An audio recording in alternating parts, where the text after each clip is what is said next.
भाइयों बहनों, देश के अंदर 5 राज्यों में वर्तमान में इलेक्शन चल रहे हैं। असेंबली कॉन्स्टिट्यूंसी के जो इलेक्शन वर्तमान में तमिलनाडु, केरल, पुडुचेरी, वेस्ट बंगाल और असम के अंदर चल रहे हैं। मुझे वेस्ट बंगाल और असम के अंदर कई रैलियों को संबोधित करने का अवसर प्राप्त हुआ।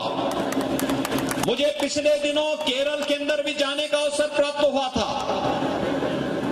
मैं कह सकता हूं, असम के अंदर बीजेपी फिर से सरकार बनाने जा रही है और वेस्ट बंगाल के अंदर भी बीजेपी की ही सरकार आने वाली है।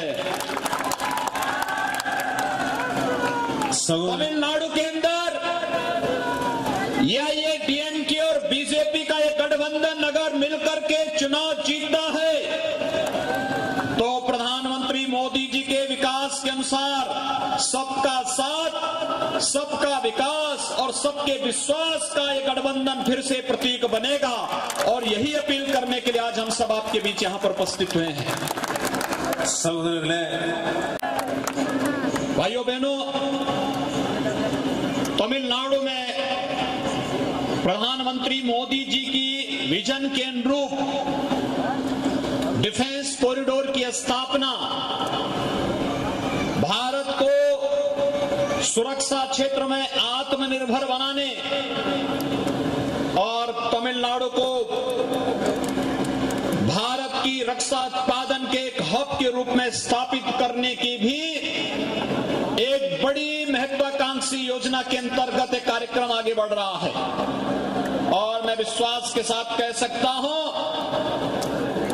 कि प्रधानमंत्री मोदी जी का ये विजन तमिलनाडु को एक नई पहचान तो दिलाएगा ही, यहां पर नौकरी और रोजगार की व्यापक संभावनाओं को लेकर के भी आगे बढ़ेगा, जिसके माध्यम से भारत की सुरक्षा की आत्मनिर्भरता के साथ साथ स्थानीय स्तर पर नौजवानों को नौकरी और रोजगार की व्यापक संभावनाओं को आगे बढ़ाने में मदद मिलेगी।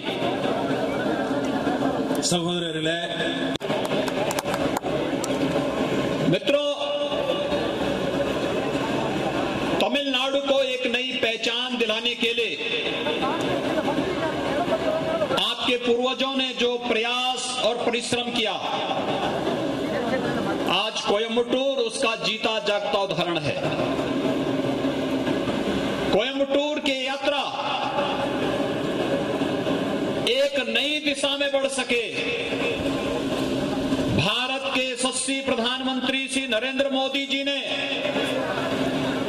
और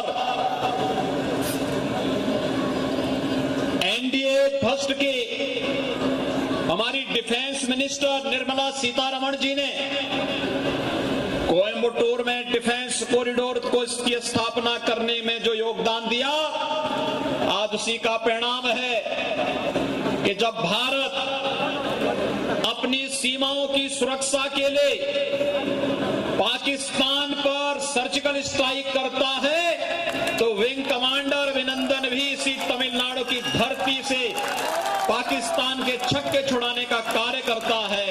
और डिफेंस कॉरिडोर तमिलनाडु को और कोयम्बटूर को एक नई पहचान दिला करके भारत की रक्षा के लिए तमिलनाडु के योगदान को सदैव स्मरणीय बनाता रहेगा। इसके लिए मैं आप सभी को प्रधानमंत्री जी का अभिनंदन करते हुए आप सभी का हृदय से बधाई देता हूं। आप सबको मैं बहुत बहुत शुभकामनाएं भी देता हूं। सहोदर सहोदरी